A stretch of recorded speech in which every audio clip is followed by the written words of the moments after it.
Will the Bengals beat the Chargers and win 3 straight for the first time since 2015?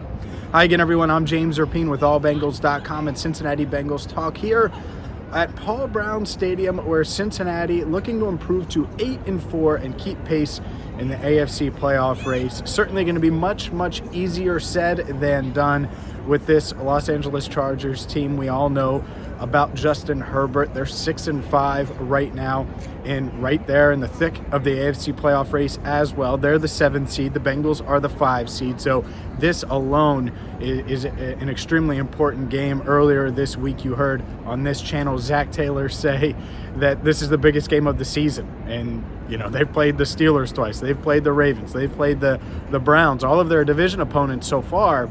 But this is the biggest game thus far, and I totally understand why. Because if you look at the different playoff chances, playoff odds makers, all of those different formulas and websites that do that type of thing, the Bengals' chances of making the playoffs go up astronomical, 20%-ish, if they are able to win today, get to 8-4. And I think personally the magic number is 10. And the who matters on who they beat to get to that 10-win mark. But if they can get to 10 wins, I think that will be good enough to get in. But right now, the Bengals aren't just thinking playoffs. They're thinking division. They're just a game behind the Ravens. They do have the tiebreaker over the Ravens. So a lot to play for right now in Cincinnati in December for the first time in quite some time. And yeah, I shared some keys to victory the other day, but a couple things to watch. It's chilly right now on Sunday morning as we record this. It'll warm up throughout the day. No threat of rain, or not a major threat of rain, even though some were worried about that. And earlier in the week, it looked like it was going to be rainy during game day. Should be good to go there. So when you look at this matchup, yeah, it's going to be a lot of Joe Mixon, I would imagine, a lot of running the ball. The Chargers last against the run.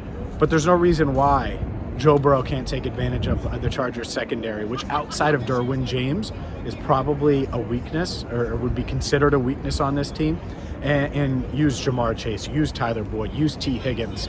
And it's going to come down to offensive line. And as we sit here right now, we don't know officially the status of Reiff, the Bengals starting right tackle, mispracticed all week with a right ankle injury. Obviously, the Bengals would love to have him out there.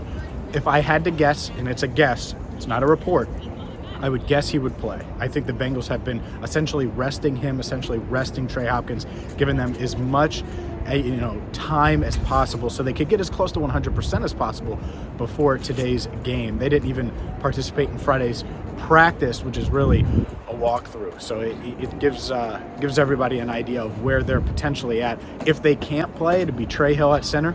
It would be Isaiah Prince at right tackle. And if it's Prince at tackle, expect even more run. To me, I think that's what you want to do, is try to neutralize Bosa even more. You'd obviously have to help Prince out in passing situations.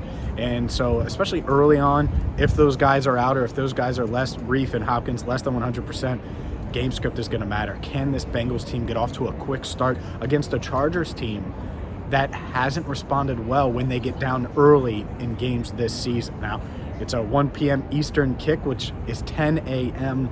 Los Angeles time, so that's another advantage that the Bengals have. So getting off to a quick start is really important to try to not only punch the Chargers in the mouth early, but take advantage of the time that things are, the time of this game and the road trip that the Chargers had to make to get this done. Now on defense, good luck, right? Justin Herbert is one of the most talented quarterbacks on the planet, and he's in year 2, and he can throw it a mile, and he can do all of the things that you want in a franchise quarterback. But I think that the X factor today is going to be his legs, because it's going to be hard enough to contain Keenan Allen and Austin Eckler and Mike Williams.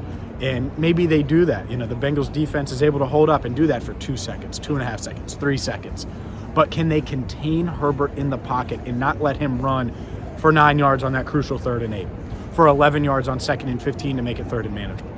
Those are the type of plays that can be backbreaking for a defense. And even if this crowd gets into it, it can be a backbreaker for the crowd. So that's certainly something to pay attention to. Certainly the Bengals are aware of it, and something I'm watching. And obviously, Austin Eckler, you probably have him on one of your fantasy teams. I know my editor, Andrew Fox Miller, does have Austin Eckler. He's been lighting it up all year. He's great.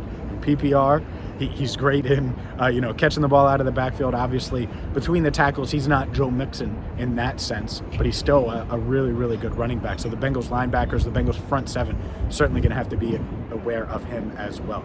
We gave our prediction earlier in the week, but a video that you have to check out if you haven't yet. And our channel is continuing to grow, and a big reason why Lindsay Patterson joined us about a month ago, and she talked with ESPN's Ryan Clark.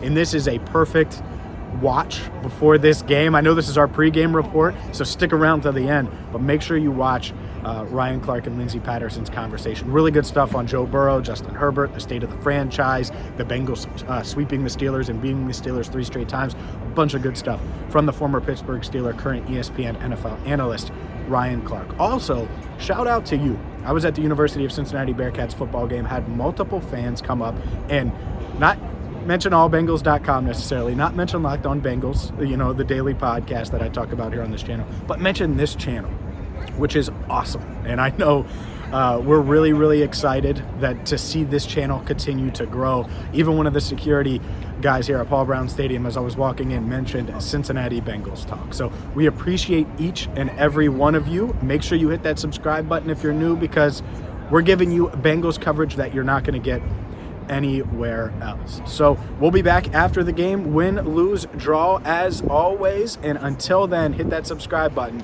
For Andrew Fox Miller, I'm James Rapien, signing off for now at Paul Brown Stadium.